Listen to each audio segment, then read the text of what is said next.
আমরা বর্তমানে উপস্থিত আছি রাতাবাড়ি যে ফিরপুর পটঙ্গি বাড়ি মধ্যম জামে মসজিদ। আমরা লগে আছেন আমরা মসজিদের প্রধান ইমাম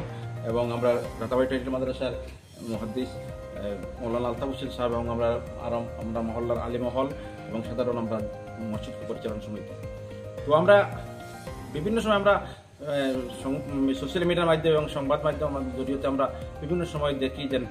সামাজিক অপরাধমূলক কার্যক্রম, বিশেষ করে ড্রাগসের যে রমরমা ব্যবসা বর্তমানে চলে, এবং এই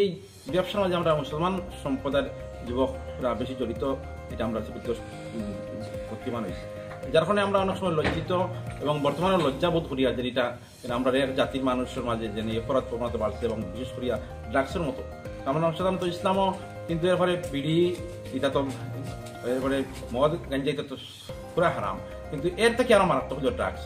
এই ড্রাগসের যেটা আকার ধারণ করছে, এর লাগে আমরা অন্তত মুসলমান সম্প্রদায়ের মানুষ হিসাবে আমরা খুব লজ্জিত এবং শর্মিন্দা হইয়া, এবং বিশেষ করে আমরা অনেকদিন দূরে শুনছি, কিন্তু গত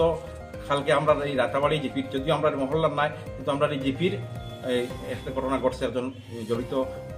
গ্রেফতার হয়েছে। তো এর লাগে আমরা আতঙ্কিত এবং লজ্জিত। এই হিসাবে আজকে আমরা মসজিদ কমিটির সারা মানুষ এবং গ্রামের মানুষ এবং আমরা ইমাম সাহেব লইয়া আলিমহল লইয়া আমরা সিদ্ধান্ত লইছি যে অন্তত আমরা মহল্লার এইরকম ঘটনা কোনোদিন ঘটছে না এবং ঘটতো না ভবিষ্যতে। এখন সাধারণত আমরা দেখি যে মানুষের ইনকামের অবস্থা, যে সাধারণত মানুষ দুর্বল মানুষ হঠাৎ পয়সা করিয়ে হয়ে যায়, এর পিছনে কি তার সঠিক ফাঁকি যদি মানুষ হালাল তরিকায় রুজি করিয়া পয়সা লাভ, আমরা কোনো আপত্তি নাই, এটা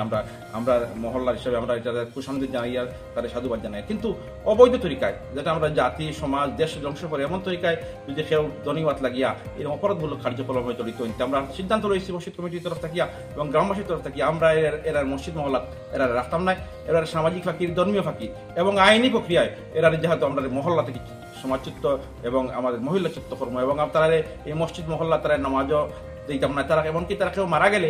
তারা জানাজা দিতাম না এবং আমরা সর্বজনীন কবরস্থান যেটা আছে কবরস্থানে তারা আমরা দাফন করতে দিতাম না। এরপরে যদি তারা কোনো আত্মীয়স্বজন যায় না, আমরা তারা গুলো বয়কট করবো। তার লাগে আমরা একটা অনুরোধ হইল, আমরা এই আজকে যেটা সিদ্ধান্ত রয়েছে আমরা মহল্লার যারা উপস্থিত হয়েছেন গ্রামের এরা জানছেন এবং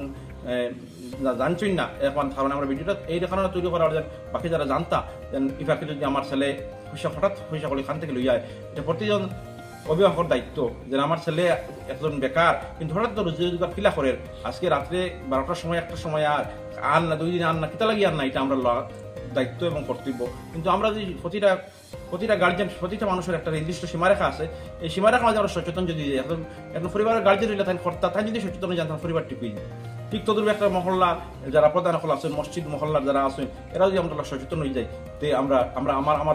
দৃঢ় বিশ্বাস যে আমরা সমাজ থেকে এটা আমরা সমাজে রক্ষা করতাম পারবো। তো আমরা ওটা লাগে ওটা অনুরোধ করিয়ার এবং আমরা এটা সিদ্ধান্ত লইছি এবং আমরা যারা মহল্লার আছেন এবং আমরা আহ্বান করবো আর মুসলিম সমাজের যারা বিভিন্ন মসজিদ মহল্লা আছে সব প্রতিটা মহল্লা এইরকম প্রত্যেক লোক, যার আমরা জাতিটা এই কলঙ্ক থেকে আমরা জাতিটাকে মুক্ত করতে পারি, এইটুকু আমরা আবেদন থাকবো।